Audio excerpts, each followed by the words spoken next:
Buenos días. Les quería hablar un poquito de lo que son las políticas institucionales de autoría en publicaciones científicas y académicas. ¿Sí? El punto fundamental de esta normativa realizada por el Departamento Central de Investigación es enfocarse en quién es un autor y quién no es un autor y determinar normas o procedimientos para su determinación, en caso de, por ejemplo, haber más de un autor. En este sentido, es que se presentó este contenido dentro de esas políticas donde se ve desagregados cada uno de los componentes o los puntos fundamentales a tener en cuenta. Como se puede observar, uno de los puntos fundamentales y que se determina en casi todos los puntos es lo que tiene que ver con la autoría. ¿Sí? Vamos a rescatar de aquí algunos puntos fundamentales que la opinión del que está realizando este video, ¿sí? Son los puntos fundamentales que todos deberíamos saber. ¿Sí? Y dejando a los que están observando este video el profundizar yendo al link de este video. ¿Sí? Primero que todo, la aplicabilidad, como verán, es bien general, ¿sí? Y aplica a todos los que formamos de alguna manera parte de la academia de la universidad, ¿sí?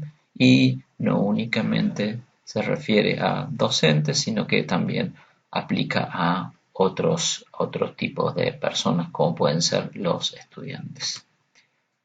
También hay que nombrar cuál fue el propósito a través del cual se realizó esto o se determinó esta política, ¿sí? El propósito, la integridad académica, la conducta responsable y la presentación de informes de investigación como eje esencial para el mantenimiento de la confianza pública en la investigación institucional del ULIAN y para el beneficio de la comunidad.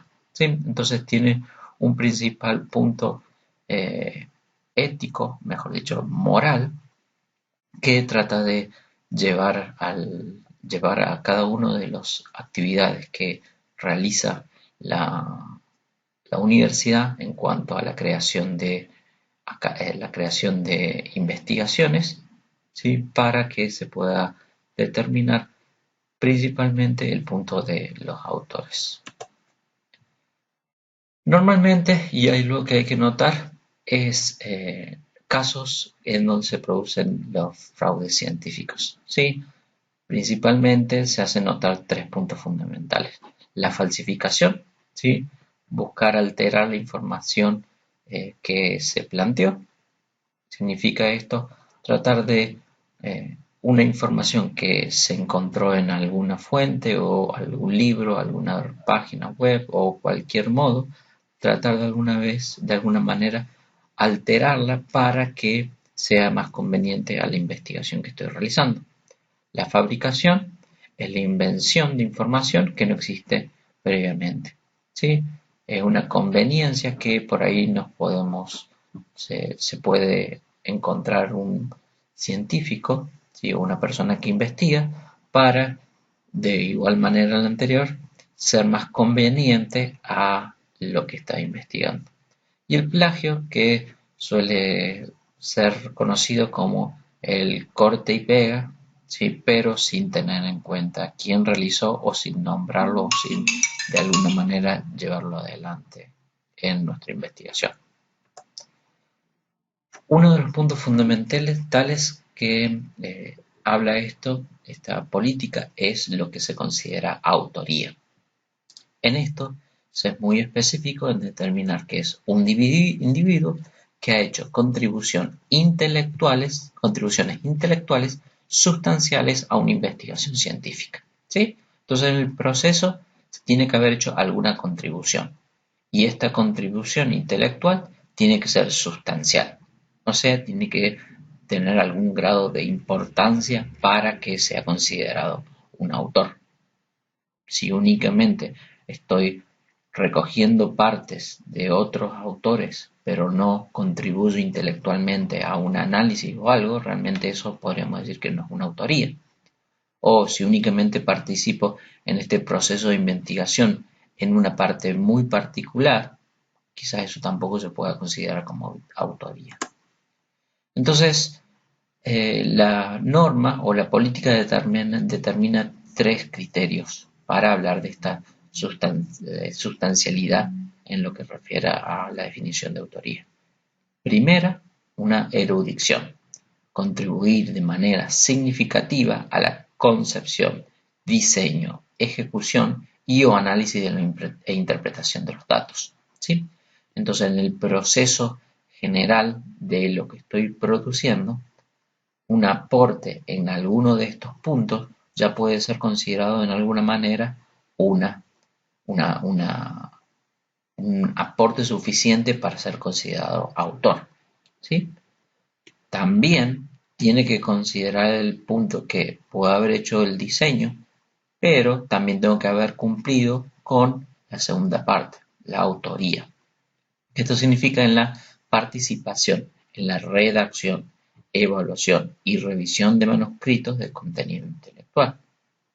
Por ejemplo, si en el caso del diseño yo le planteo a un investigador que este sería el diseño ideal, pero no participo en su redacción o no lo reviso después para mantener un sentido entre lo que le comenté que era el diseño y lo que realmente interpretó la otra persona, realmente esto no se podría considerar que se cumple con los dos criterios. Quizás en el primero sí, pero en el segundo no. Y lo tercero es la aprobación, aprobar el manuscrito para su publicación. Entonces esos tres criterios son los fundamentales para ser considerado autor, ¿sí? En esta idea de autor puede pasar que hay más de un autor. Entonces, el autor principal y los coautores se determinan siempre por una designación. Entonces, el autor principal siempre se determina quién es y normalmente es el que asume la responsabilidad general del manuscrito y también quien sirve para menudo como gestor y persona de contacto, ¿sí? Y los demás autores, que los llamaríamos coautor, que son aquellos que cumplen con la definición y los criterios para ser considerados autores. Y si no cumplen con alguno de estos criterios, sería bueno agradecerlo o hacer notar su trabajo. Por ejemplo, en la parte de agradecimientos, podríamos decir, agradezco principalmente al profesor tal que me ayudó con el diseño de mi investigación. Hay una parte de autoridad inaceptable que por ahí se suele mezclar y que realmente no tendría que pasar, o en algunos sentidos, como la autoría fantasma, que tendría que pasar. Por ejemplo, en la autoría por invitación, ¿sí?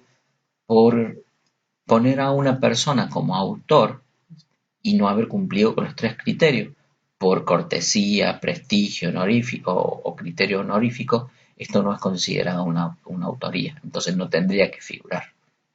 La autoría por regalo o de regalo tiene un sentido más de obligación, tributo o dependencia. Si yo pongo a un jefe o a alguien que de alguna manera contribuyó de alguna otra forma, pero no intelectual, entonces esto sería una autoría por regalo, que tampoco podría suceder. La autoría fantasma es una contribución significativa, no es dada la autoría, ¿sí? O sea, lo que significa es que sí contribuyó, pero no se lo puso por alguna razón. Puede haber sido porque algún problema interno o puede haber sido que haya sido contratado para realizar esto y no se lo pone porque obviamente le he pagado para que hiciera algo y no es incluido. En realidad esto es una parte también inaceptable.